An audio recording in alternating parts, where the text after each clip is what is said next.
Bismillahirrahmanirrahim. Ingatlah selalu bahwasannya perumpamaan orang yang mengingat kepada Allah dengan orang yang tidak mengingat kepada Allah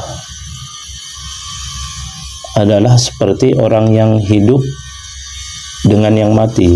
Jadi perbandingannya itu perumpamaan orang yang mengingat akan Allah dengan yang tidak mengingat akan Allah itu sama seumpama perbandingannya dengan orang yang hidup dengan yang mati. Jadi jauh perbandingannya.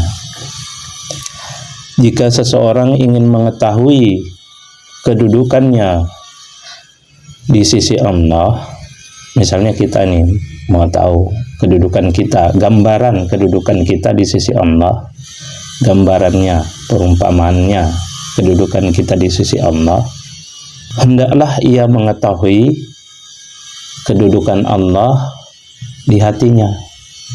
Nah itu, jika seorang itu sudah mengetahui kedudukan Allah di hatinya, itu sudah gambaran ia, perumpamaan ia di sisi Allah.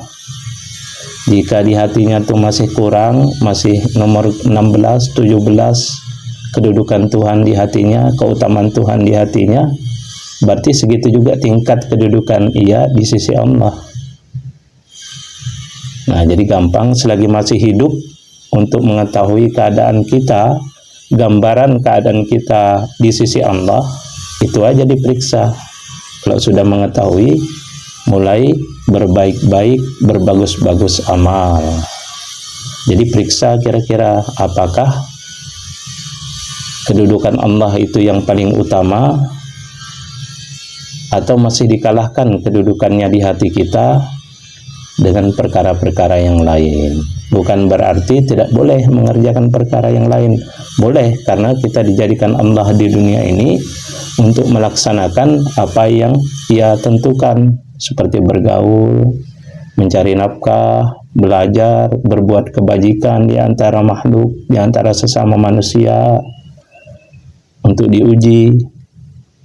Nah, tapi untuk mengetahuinya akan keadaan kita di sisi Allah, periksa di hati kita. Kalau misalnya kedudukan Tuhan dikalahkan oleh TikTok, berarti itu juga kedudukan kita. Berarti masih menang TikTok, Tuhan di bawah, berarti di bawah juga kedudukan kita. Tapi kalau ia utama daripada yang lain, berarti utama juga kita kedudukan di sisinya. Itu gambarannya. Cara mengetahuinya, periksa hati masing-masing, apakah ia lebih utama daripada yang lain. Jika orang kedudukan pada hatinya lebih utama Allah, maka itu akan terbawa pada sembahyangnya, pada sholatnya. Sholat itu cerminan dari sakaratul maut. Sholat itu cerminan dari sakaratul maut, gambaran sakaratul maut, sembahyang itu. Orang yang dalam sakaratul maut, apa yang selalu diingatnya, maka itu akan hadir pada saat sakaratul maut. Jadi sama dengan orang sembahyang, apa yang selalu diingatnya dalam sembahyang, maka itu akan hadir pada saat ia sakaratul maut. Kalau misalnya yang sering diingatnya batako, kulkas 2 pintu, itu muncul semua pada saat ia menjelang sakaratul maut. Jadi berlatih bersih-bersih hati. Jika dalam hidupnya ia mengutamakan ingat akan Allah Ta'ala, maka menjelang wafatnya ia ingat akan Allah Ta'ala. Sama dengan orang sembahyang tadi. Jika ia dalam hidupnya itu mengutamakan akan ingat akan Allah Ta'ala, pasti sembahyangnya ia ingat akan Allah Ta'ala. Demikian juga pada ia sakaratul maut, ia akan mendapat rahmat untuk ingat akan Allah Ta'ala. Jika seorang hamba yang akhir hayatnya mengingat Allah Ta'ala, itu adalah tanda yang baik dari awal menuju negeri akhirat. Jadi ingati, diulangi, sholat itu cerminan dari sakaratul maut. Apa yang selalu diingatnya dalam sholat, maka itu akan hadir pada saat sakaratul maut.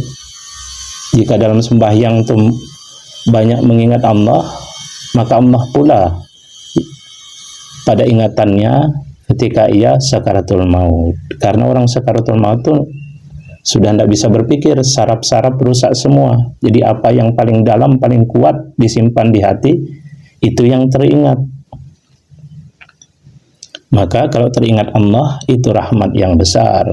Teringat Allah dan baginda Rasulullah, itu rahmat yang besar. Jika dalam hidupnya ia mengutamakan ingat akan Allah, maka menjelang wafatnya ia ingat akan Allah. Jika seorang hamba yang di akhir hayatnya mengingat Allah, maka ia akan dibangkitkan ingat akan Allah. Nah, jadi jika orang akhir hayatnya itu mengingat Allah, maka demikian pula saat ia dibangkitkan kelak. Awal ia dibangkitkan, ia ingat akan Allah. Jadi seperti film yang terputus itu akhirnya apa? Nanti disambung awalnya itu lagi anunya. Jadi kalau akhir hayatnya ingat akan Allah, waktu dibangkitkan ingat akan Allah. Itu tanda yang baik. Nah, kalau terakhir ingat ATM, dibangkitkan ingat ATM juga. Nah, berarti tanda yang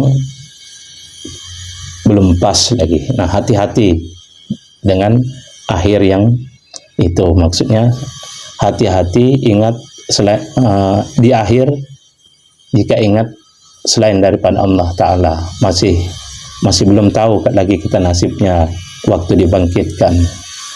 Tapi jika pada saat dibangkitkan ingat akan Allah, itu tanda yang baik, sudah tanda yang baik, awal yang baik. Jika sesuatu di awal yang baik, maka ujungnya akan baik.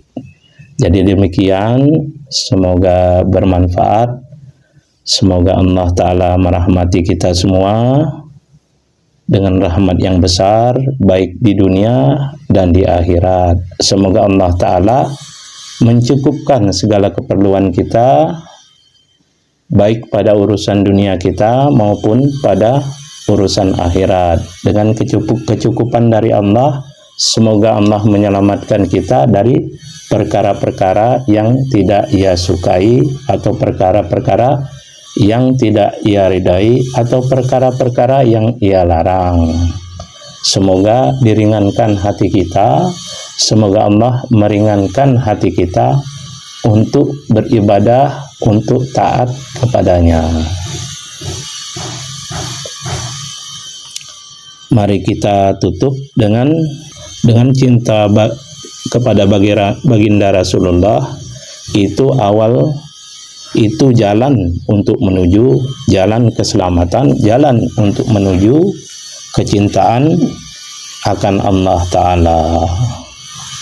Allahumma salli wa sallim wa barik alaihi wa ala ali sallallahu ala Muhammad sallallahu alaihi wasallam sallallahu ala Muhammad ya Rabbi salli wa sallim.